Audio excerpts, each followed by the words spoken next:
Hello, this is Vikas Iqbal from tracks.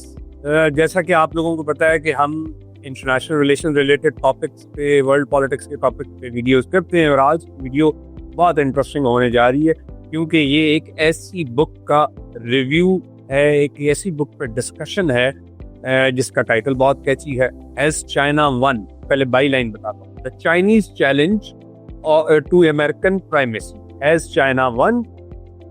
Author है किशोर महबूबानी, और ये जो किशोर महबूबानी है ये सिंगापुर के एम्बेसडर टू यूएन भी रह चुके हैं और इसके अलावा ये डीन रह चुके हैं Lee Kuan school of public policy. Professor अखर को बेहतर पता है क्योंकि इस पे भी हम पहले वीडियोस कर चुके हैं। और मैं अपने व्यूअर्स को ये भी बताता चलूँ कि हमने पहले कुछ अर्सा पहले एक वीडियो की थी, America should come out from the number one obsession. तो आप समझ लें कि आज की जो वीडियो है जो कि एक बुक टॉक है, ये उसकी कंटिन्यूएशन है, उसी का एक सिलसिला है। पर वैसे तो आईआर वाली चीज़ों पे अक्सर मैं कमेंट कर रहा होता हूँ, पर आज ये फ्लिप साइड हो गया है।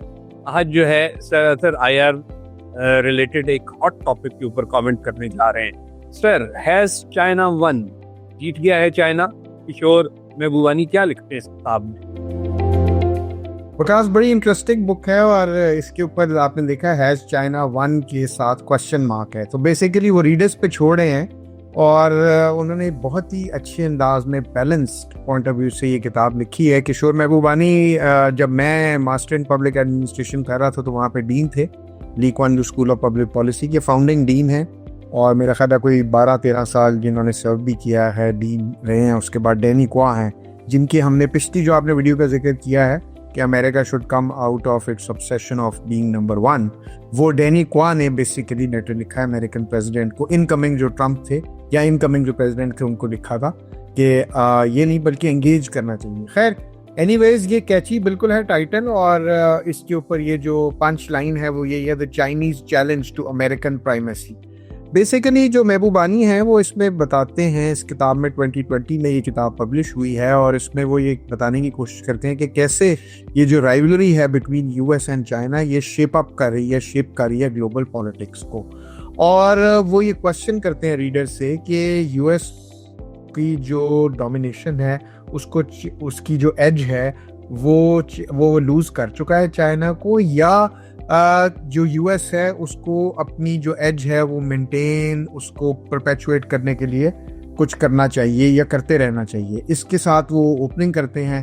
बेसिकली जो ये राइवलरी शेप अप हो रही है इसके ऊपर ये पूरी किताब है। जी विकास। सर, आप ये बताएं कि इस किताब में इन्होंने यूएस के हवाले से क्या कहा है और चाइना के हवाले से क्या कहा? अच्छा, मैं थोड़ा सा पहले समरी बता देता हूँ, फिर मैं बताता हूँ कि इन दोनों ममालिक के हवाले से, कंट्रीज के हवाले से क्या लिखते हैं किशोर महबूबानी।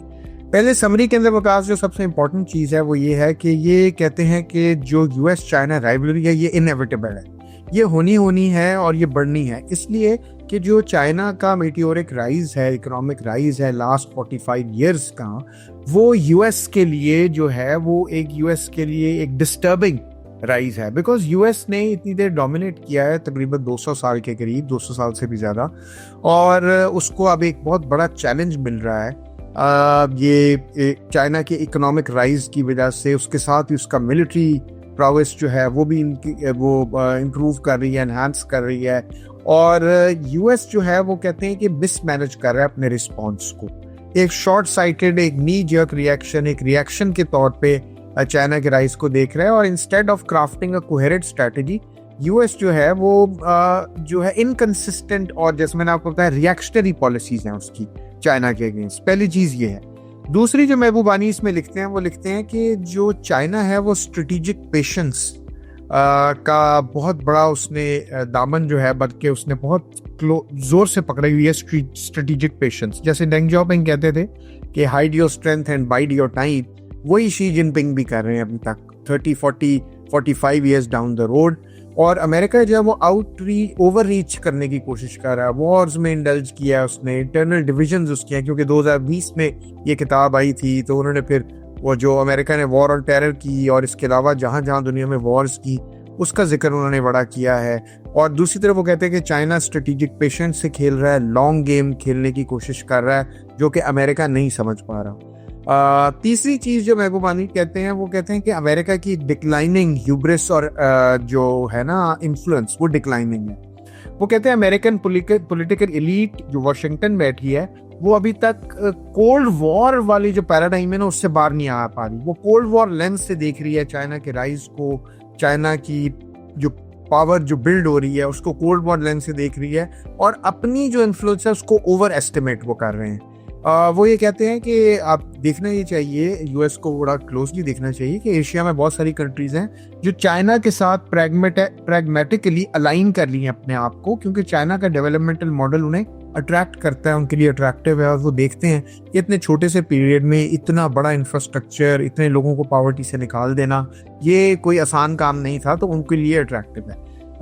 वो अमेरिका की इंटरनल वीकनेसेस को भी हाईलाइट करते हैं इस बुक में, जैसे कि इनइक्वालिटीज़ हैं, इसके अलावा पॉलिटिकल पोलराइजेशन है, और इसके अलावा जो अमेरिका में ओल्ड ऑब्सोलीट क्रम्बलिंग इंफ्रास्ट्रक्चर है। महबूबानी जो है वो चाइना की स्ट्रेंथ ज़रूर मेंशन करते हैं, लेकिन एक बैलेंस अंदाज में वो ये लिखते हैं कि चाइना में वीकनेसेस भी हैं। मिसाल के तौर पे चाइना की जो लैक ऑफ पॉलिटिकल फ्रीडम और ट्रांसपेरेंसी है, वो कहते हैं कि ये एक रिस्क है कि चाइना में पॉलिटिकल इंस्टेबिलिटी, इंटरनल इंस्टेबिलिटी भी हो सकती, पॉलिटिकली इंटरनल इंस्टेबिलिटी भी हो सकती है, क्योंकि बहुत बड़ी पॉपुलेशन है। दूसरी, वो अथॉरिटेरियन गवर्नेंस को भी क्रिटिसाइज करते हैं, क्योंकि अथॉरिटेरियन गवर्नेंस को वो समझते हैं कि ऑल्दो चाइना इनोवेशन में काफ़ी आगे निकल गया है, और हमने एक वीडियो ग्लोबल इनोवेशन इंडेक्स में ये की भी है कि चाइना 10th नंबर पे आ गया, लेकिन स्टिल वो कहते हैं ये स्टाइफल करता है, सफोकेट करता है, और ये चाइना की एक वीकनेस है। बहरहाल ये सारी जगह अपनी जगह, लेकिन चाइना का वर्ल्ड क्लास इंफ्रास्ट्रक्चर और स्ट्रॉन्ग इकोनॉमिक ग्रोथ बहुत इंपॉर्टेंट है। एक और जो फैक्ट है जो मैं बताना चाहूँगा समरी के तौर पे, वो है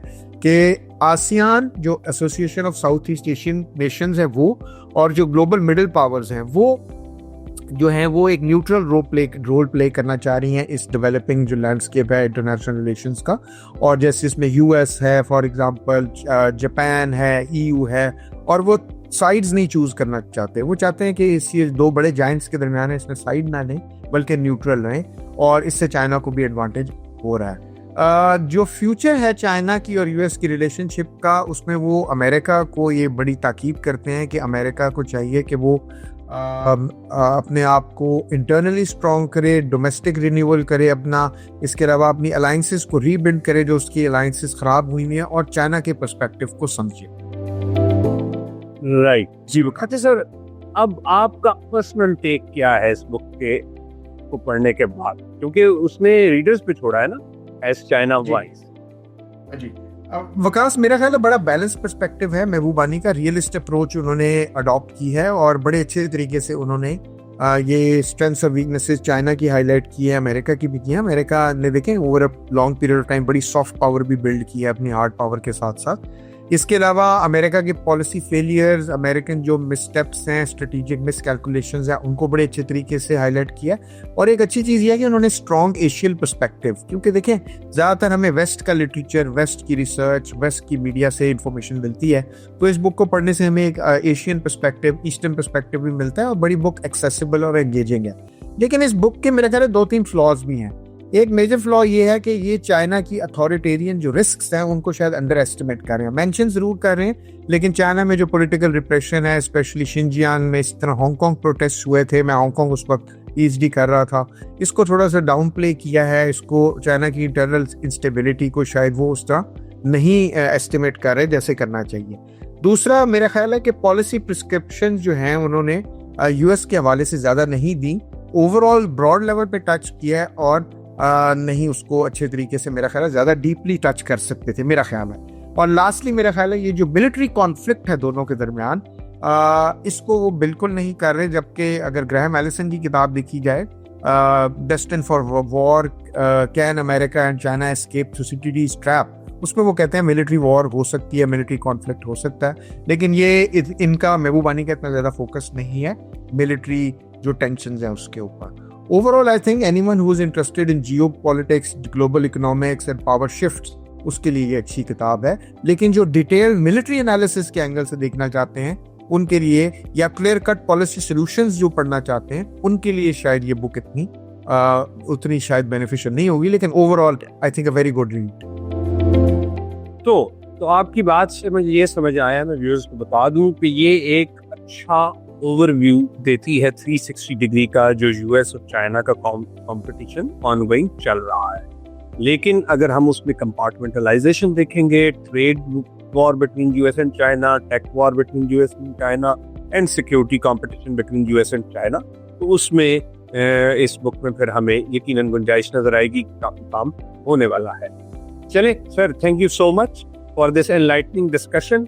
और आप देख लें कि अब सर असर भी जो है आई पॉलिटिक्स पे इन्फ्लुएंस हो रहे हैं और आईआर वाली बुक्स पे कमेंट कर रहे हैं। Usually sir innovation, public policy और टेक्नोलॉजी पे कमेंट कर रहे हैं। Sir thank you so much. हम चाहेंगे कि आप नेक्स्ट टाइम कोई और ऐसी बुक जो है वो लेकर आए और उस पर हम डिस्कशन करें। आप भी हमें कमेंट बॉक्स में बता सकते हैं। Till next time, take care.